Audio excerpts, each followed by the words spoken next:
I never thought I'd be that guy, the paranoid husband lurking around like a detective in his own house. For 10 years, I trusted my wife completely. Emily and I had what people called a storybook marriage. We met in college, fell in love, and built a life together brick by brick. She was my best friend, my partner, and the mother of our 2 kids. If you had told me a year ago that everything was a lie, I would have laughed in your face. But now, I wish it was just an affair. Affairs hurt, sure, but what I discovered went so much deeper. It wasn't just betrayal, it was war, and I didn't even know I was on the battlefield. It started small. Little things that seemed harmless at first. Emily got a new phone for work, which was weird because she worked part-time at a local boutique. Suddenly, she started guarding that phone like it was the nuclear codes. She'd flip it over when I walked into the room. She'd take it with her to the bathroom, even in the shower. At night, she slept with it under her pillow. I told myself not to overthink. We were just stressed. Life gets busy with kids, bills, and responsibilities. But then came the late nights. She started working overtime. The boutique closed at 7, yet she'd stroll in after 10, claiming they had inventory or some staff meeting, always with that fake smile plastered on her face, like she rehearsed the excuse on her drive home. The first real crack in the illusion came one Friday night. I couldn't sleep, so I walked downstairs for a glass of water. That's when I heard it. Her voice in the kitchen, hushed, urgent. She was on the phone, whispering like a teenager caught sneaking out. I couldn't make out the words, but the tone. I'll never forget it. Fear, excitement, something electric that had nothing to do with me. When I stepped into the room, she jumped like I'd fired a gun. She dropped her phone so fast you'd think it burned her hand.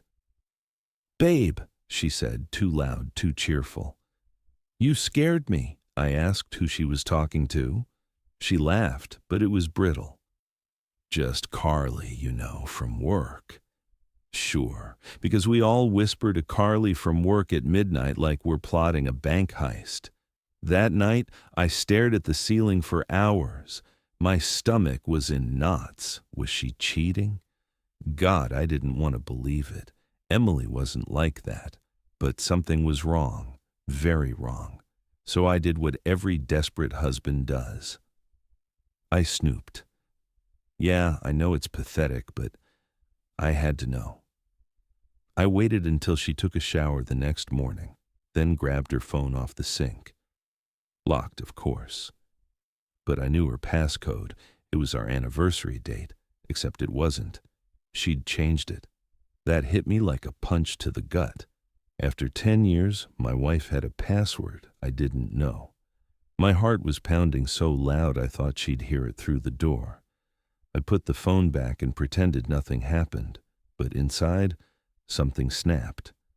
I had to find out what she was hiding, even if it destroyed me. I became a ghost in my own house. For the next week, I observed everything, her routines, her tone, the way she smiled when her phone buzzed. She laughed at things I couldn't hear. It was like living with a stranger who wore my wife's face. I started searching for clues like a lunatic. Bank statements, credit card charges, anything. That's when I noticed something odd. Emily's paycheck from the boutique was always direct deposited into our joint account, until 2 months ago. Suddenly, there were gaps, smaller amounts hitting the account, and some weeks nothing at all. Where was the money going? One evening, after the kids were in bed, I checked the mail. There was an envelope addressed to Emily from a credit union I didn't recognize. I opened it. Yeah, sue me. It was a statement for an account with over $22,000 in it, her name only. My blood turned to ice. 22 grand. When the hell did she open a secret account, and why?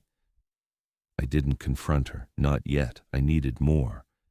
So I did something I never thought I'd do. I followed her.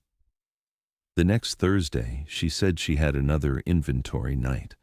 I waited 10 minutes after she left, then got in my car and tailed her like some discount private eye. She didn't go to the boutique. She didn't even go near downtown. Instead, she drove to a Starbucks parking lot and parked under a burned-out light. 10 minutes later, a black SUV pulled up next to her. A man got out, tall, athletic, wearing a hoodie. He slid into her car like he'd done it 100 times. I swear, my heart stopped. I grabbed my phone and started recording. My hands were shaking so bad the video looks like a found-footage horror film. They sat there for 30 minutes. I couldn't see much, but I saw hands touching, shadows leaning close. When he left, she stayed another 15 minutes before driving home like nothing happened. I didn't sleep that night. My mind was a hurricane. I wanted to kick the door down, scream, demand answers. But something told me this wasn't just about cheating. The hidden account, the late-night calls, the SUV guy. It felt bigger, darker. The next morning, I tried to act normal. I kissed her goodbye, told her to have a good day, then went straight to work and called a locksmith. By noon, I had cameras ordered for the house, a GPS tracker ready for her car, and spyware for her new phone.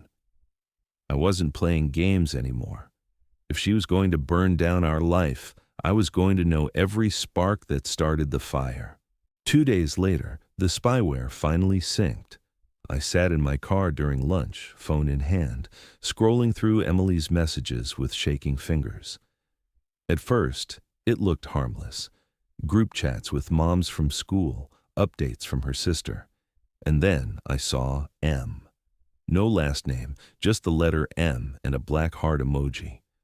My stomach sank. I opened the thread. M. Did you talk to him yet? Emily. Not yet. He's been suspicious. I need to wait for the right moment. M. The deadline's coming. If you don't do it, I will. Emily. Don't. Please, I just need a little more time. My pulse was hammering in my ears. Do what? What deadline? I scrolled further, desperate for context. That's when I found a photo. Our kids. Taken at the park last weekend. Below it, M. They'll be safer with us. Emily. I know. He'll fight me on custody, but once the papers are in place, it's done. I felt the air leave my lungs. Custody? Papers? What the hell was happening? My own wife was plotting to take my children away.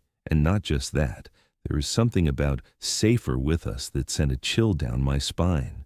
United States. Who the hell was us? I dug deeper. Screenshots of bank transfers. Emily sending money to an account under a different name. A draft email to a family lawyer. And then the real bomb. Emily. He'll never see it coming. By the time he finds out, everything will be in my name. Everything. My house, my savings, my life. I wanted to throw my phone across the parking lot. I wanted to scream.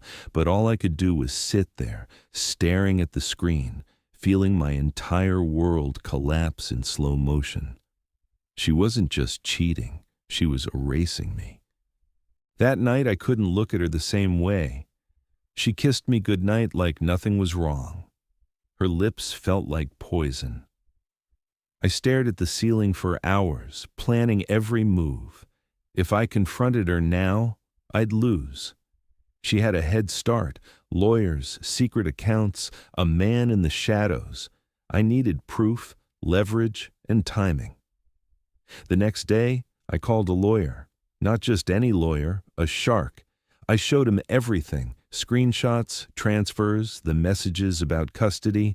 He didn't even blink. She's building a case to strip you of everything, he said. But you caught her early. We can turn this around. We spent 3 hours crafting a plan. Step 1. Lock down my accounts. I moved my savings into a trust she couldn't touch. Step 2. Install the cameras I bought, every room, even the garage. Step 3. Bait the hook. That weekend, I told Emily I'd be working late on a big project. Instead, I parked down the street and watched our house through the app connected to the cameras. At 8:47 p.m., a black SUV pulled into my driveway. Same guy from Starbucks, hoodie, confident, like he owned the place. I hit record. He walked inside like it was his home. They kissed in the hallway, slow, deliberate, not some quick fling. She led him to our bedroom. Our bed. My jaw clenched so hard, I thought my teeth would break. They weren't just cheating, they were celebrating. Glasses of wine, papers on the nightstand. When he held up a folder, I zoomed in with the camera. It was divorce papers. At that moment, something in me snapped.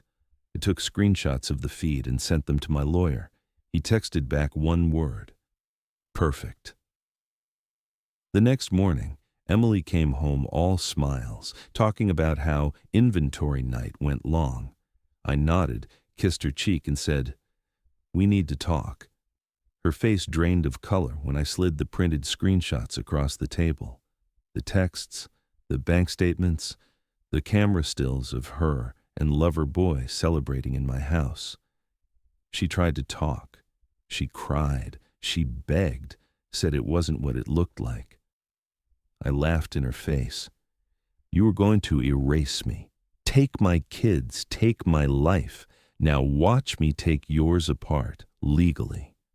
Within 48 hours, my lawyer filed for divorce on grounds of infidelity and fraud. In our state, that means she gets nothing. Zero. I kept the house, the kids, and the majority of assets. Her secret account? Frozen during proceedings. Her lover turned out to be her co-worker, and his wife served him papers the same week. Emily moved into a crappy apartment with her mom. She tried playing victim on social media, but receipts speak louder than tears. The custody judge saw everything. I got full custody. She gets supervised visits once a month. As for me, I'm free. My kids are safe. And I sleep at night knowing this. When someone tries to destroy your life, you don't beg. You fight smart, and you win. Thanks for listening. Don't forget to like, subscribe, and hit that notification bell for more crazy Reddit stories.